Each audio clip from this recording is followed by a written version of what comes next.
Welcome back to 187. Today we've got a CL500 in for an ABC delete. Let's fit some coilovers.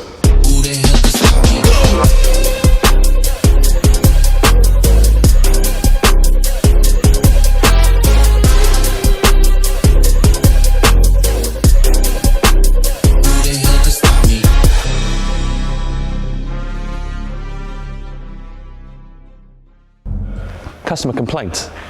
ABC lights on the dash. Customer's been back and forth to us a couple of times over the last year for various ABC issues.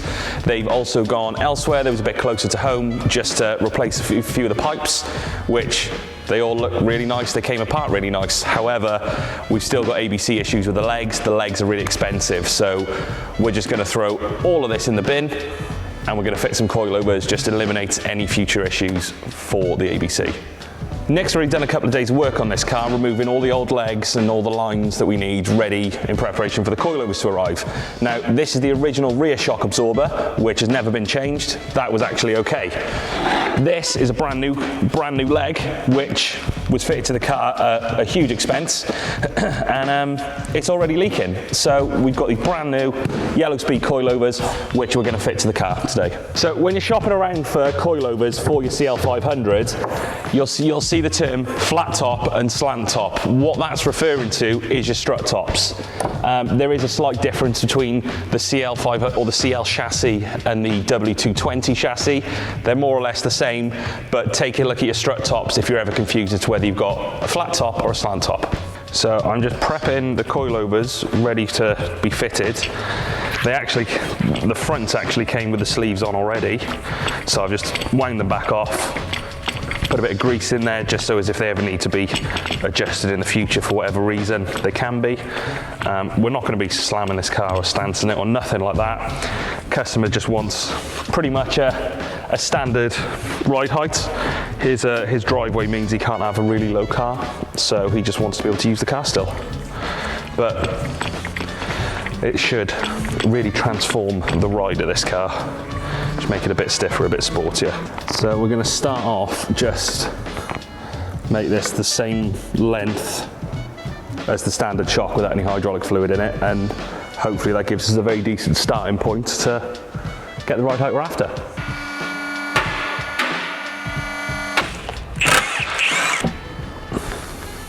So when this came in last year, it came in because we replaced the lower arms, because the lower arm has a ball joint on the bottom of the shock. Now, where it's been somewhere else to have the legs fitted, they've bolted the shock in and then twisted the shock absorber to get the top mount in. However, what that's done is that's torn the rubber boot apart on the ball joint. So instead of replacing the whole lower arm, I'm just going to replace the rubber boot. Boot changed. Let's get the coilovers on.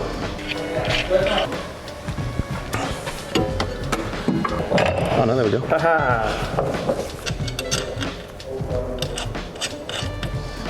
Yeah, so I've got the top part of the shock in, which is probably the easiest way to do these. And then we just jack up the lower arm. Could really do with another pair of hands here. But we can wriggle this in a place like that.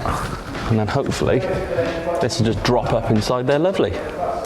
So the boot before was damaged because they wanted to take it out, or put it? I think it's because someone had changed it previously and they put this bottom piece in first, presumably bolted it in and then couldn't get the top lined up.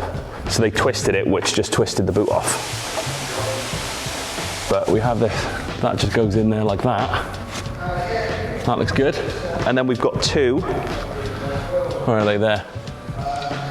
Two little grub screws, which just pinch in either side of the shock and hold the ball joint in place. Chances are original ones are generally fucked or an arsehole to get off, but these have been replaced with the new legs, so a lot of that hard work has been done for us already.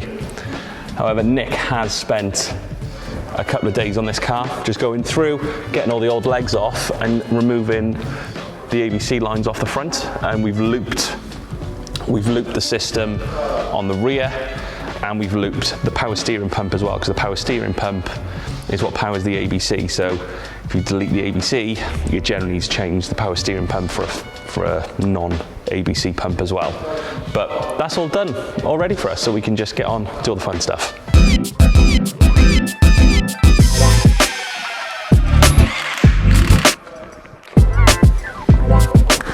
These ones are much more difficult.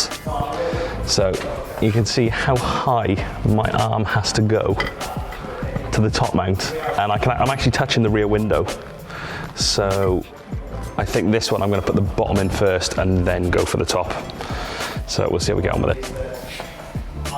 It's like 3 foot tall. So these ones we greased up off camera, just because we wanted to assemble them for some photos. So this is all pre-greased, ready to go, so we just make this longer now. And someone made it too short, didn't they, Igor? So, max lows.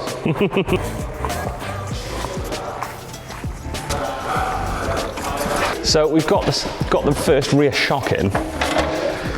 A little bit of background for you as well. You need to remove the lower arm bolt to allow the lower arm to swing down, so that you can actually move it out of the way to get the shock in.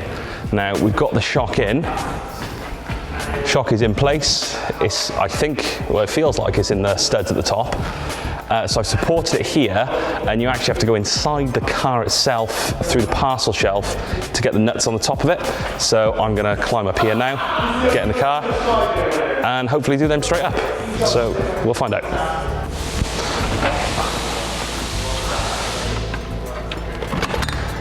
Electric seat to move forward, luckily. All right, let's now. I was going to say not so great news, possibly. We'll remove that bit of foam because we don't need that now. The adjuster for the shock absorbers here can never be removed. Now, that's not so bad. However, hopefully the cover will go over it, which I think it will. I didn't take this apart though, so I'm not entirely sure how it goes back together. I think I need the other one. So if that was to go there, yeah, okay. That's what I was concerned about. So we may need to do something with this afterwards, but let's just get it in for now, because we need to be able to test, or we don't want to do it too stiff.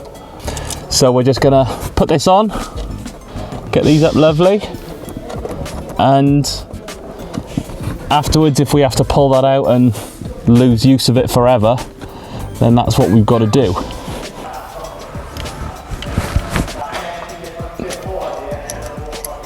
Thank you, Eagle. This is going to be our weapon at first. We've got this as a backup. So I think really in the factory they did this with no windscreen in, or no rear screen. So we're just gonna do what we can by here and then hopefully get it tight. I mean, it obviously comes undone because Nick got it undone.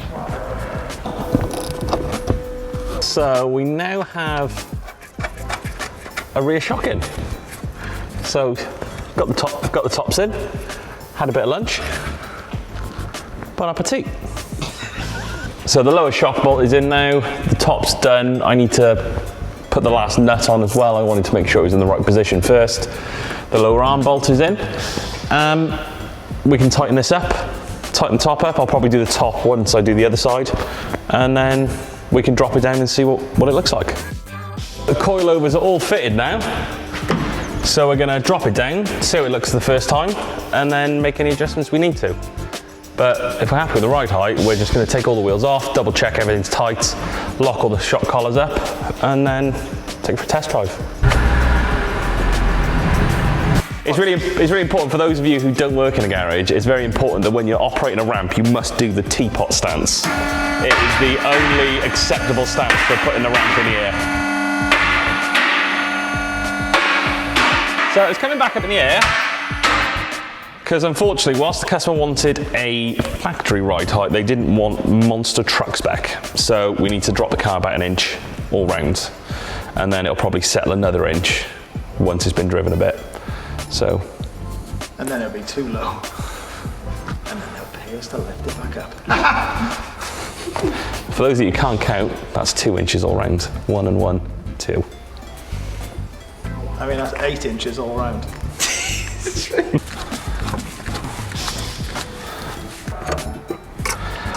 Okay, so we're just putting the under tray back on where we've had it off to do all of the ABC lines and whatnot. We've adjusted all of the shock absorbers. We haven't looked at it yet, but we think it's going to be pretty much bang on the money. We'll tighten these up and then we'll take you for a test drive. So we are now on test drive in the CL, and what a lovely place to be. This car has done 61,000 miles from new. The owner has had the car from his dad, who bought it brand new off the forecourt and has had it ever since. It's been garaged all his life. As far as these go, this is a really lovely, lovely example. And it seems like everything works. It's the 5-litre V8, so I'm on the fuel reserve light, so we won't go too far. But yeah, it's just a really nice car. These shocks are actually not too bad either. We've got them on full soft at the moment, and it rides really nice. It could probably do with being a little bit stiffer. The car's definitely a little bit harsher on the suspension over factory ABC, because that's like driving on a cloud. But this is pretty good. These coilovers, really nice. If you're worried about buying yellow speed, don't be, because that's not a bad coilover for £1,000, which is what I think they are. I think they're about £1,000. You haven't got much choice on these. Usually we use BC, but we didn't have an option of BC for this car, so we just went for what we could get. We'd heard the name before. People use them on Mercs. I've never really heard any bad things about them. So yeah, good car. Good car, good coilovers. 10 out of 10. Another successful job here at 187. Coilover install, ABC delete, power steering, loop round. Super easy. We know what we're doing with these now. We've done a couple of them. If you've got an S-Class, if you've got a CL, an SL, S-Class with the ABC suspension, and it's a bit expensive to repair because it started leaking, give us a call, drop us a message on Instagram. We'll get back to you with some prices and some timescales. Hope to see you soon. Cheers.